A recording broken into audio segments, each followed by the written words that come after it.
রহিম আসসালামু আলাইকুম ওয়া রাহমাতুল্লাহি ওয়া বারাকাতুহু। সবাইকে আইডিতে সুস্বাগতম। আজকে রান্নায় আমি নিয়েছি মিক্স ভেজিটেবল উইথ চিংড়ি, করলা ভাজি, গরুর মাংস, অর্থাৎ এগুলো কুরবানির মাংস। দেখতে থাকুন। অফ ক্যামেরায় আমি মাংসটা কষিয়ে নিলাম। এবারে দিয়ে দিব কুচি করে রাখা টমেটোগুলো, কালারটা সুন্দর হওয়ার জন্য। টক জাতীয় টমেটো আপনারাও দিবেন। এদিকে অল্প রান্না করে নিলাম ডাঁটা শাক, দেব নাগা অথবা বোম্বাই মরিচ, এবং অফ ক্যামেরায় রান্না করে নিলাম আতপ চাইলের মাংস কষানোর পর এবার আমি অ্যাড করে নেব গরম করে রাখা পানি।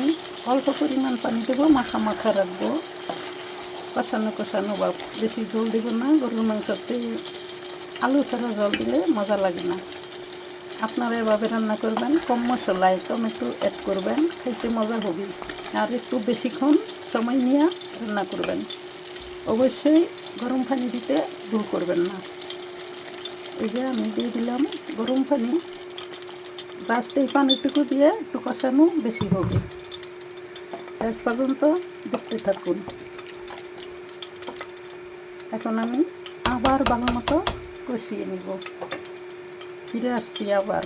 এদিক দিয়ে আমি করলাটা রান্না করব, তাই আমি তেলটা গরম করে নিলাম। দিয়ে দিলাম একটু করে রাখা অল্প পেঁয়াজ। আমি লাল করে ভেজে নেব না, করলার সাথে সেদ্ধ হবে। অল্প পরিমাণ তেলও কম দিয়েছি, কিন্তু ঢাকনা দেওয়া যাবে না, তাহলে করলার কালার চেঞ্জ হয়ে যাবে। দিয়ে দিলাম দুটো মরিচ খালি করে রাখা। লবণটা আমি শেষ পর্যায়ে অ্যাড করে দেবো। দেখতে থাকুন। এবার আমি দিয়ে দিলাম করলার কুচিগুলি। এবারে নেড়ে চেড়ে ফিরে আসছি। আবার দেখো গরুর মাংসটা প্রায় হয়ে আসছে। আমি আরেকটু জল শুকিয়ে নিব, তারপর ফিরে আসছি। অফ ক্যামেরায় আমি করলা ভাজিটা শেষ করে নিলাম। এবার রান্না করব মিক্স ভেজিটেবল উইথ চিংড়ি। দেখতে থাকুন। প্রথমে দিয়ে দিব অল্প কুচি করে রাখা পেঁয়াজ, অনিয়ন, তারপর কিছু অ্যাড করে নিব গার্লিক। দেখতে থাকুন। অল্প নেড়ে চেড়ে, আমি বেশি লাল করবো না, তাহলে চেহারা চেঞ্জ হয়ে যায়, ভালো দেখায় না। লাল করতে হবে না। এবার দিয়ে দিব কাঁচামরিচ, অল্প হলুদ এবং চিংড়ি। এখন আমি অল্প পরিমাণ হলুদ ইউজ করছি, দুটা কাঁচামরিচ দিয়েছি, অল্প তেল দিয়েছি। আলহামদুলিল্লাহ অলিভ অয়েল তেল আমি 22 বছর ধরে ইউজ করি, তো কোলেস্ট্রল মুক্ত আমি। আপনারাও ইউজ করতে পারেন, তবে আগের থেকে দাম বেড়ে গেছে। তারপরও অলিভ অয়েল তেল কম খাবেন। যে কোনো তেল, অলিভ অয়েল তেলে কোলেস্টেরল কম হয়। এবার অ্যাড করে দেব আমি অল্প পেস্ট আদা রসুন, অল্প জিরা। এটাকে আমি পেস্ট করে নিই, সবসময় নর্মাল ফ্রিজে থাকে। এবং সাথে দিয়ে দিব কেটে রাখা ভেজিটেবল। দেখুন একদম ইজি, মুখে স্বাদ লাগে না। আমাদের মধ্যে অসুস্থতার কারণে মুখটা বেসাদ হয়ে যায়, তখন একটু ভালো করে রান্না করলে চেষ্টা করি খাইতে। আর যাদের ডায়াবেটিস, হাই প্রেশার এবং কোলেস্টেরল থাকে, আপনারা ভাত বেশি খাবেন না। আমিও বেশি খাই না। উইকলি 50 গ্রাম অথবা 60 গ্রাম ভাত খাই, একদিন অথবা 2 দিন।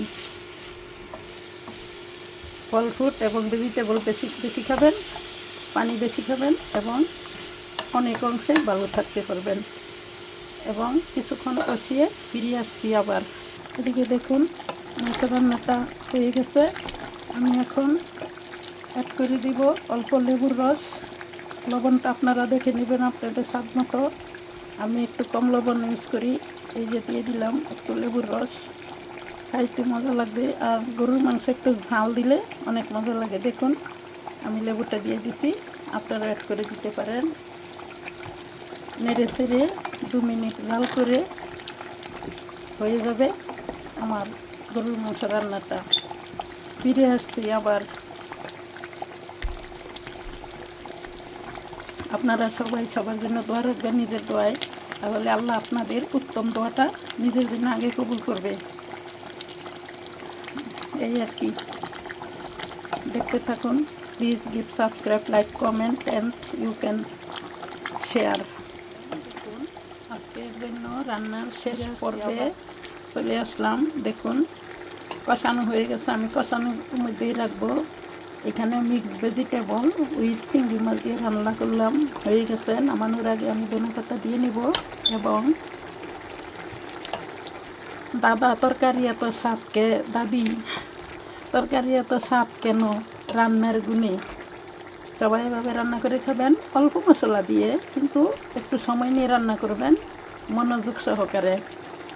নিয়াত ভালো, যার আল্লাহ প্রতিদান দেয় তাদেরকে উত্তম পরিমাণে।